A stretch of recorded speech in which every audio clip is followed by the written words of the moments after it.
for regular and daily observations.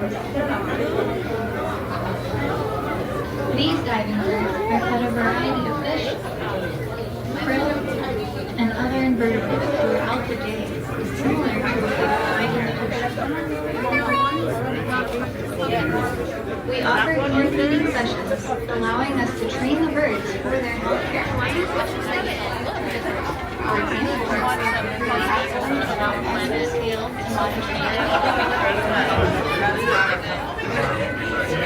sometimes we scatter their food, teaching them some natural behaviors like foraging and diving. We also offer enrichment, like changing their habitat or giving them new objects to encourage exploration and activity. We love that we are able to share these animals with you. Thank you for visiting the Aquarium of the Pacific. Your visit helps to support the care of these animals and conservation projects.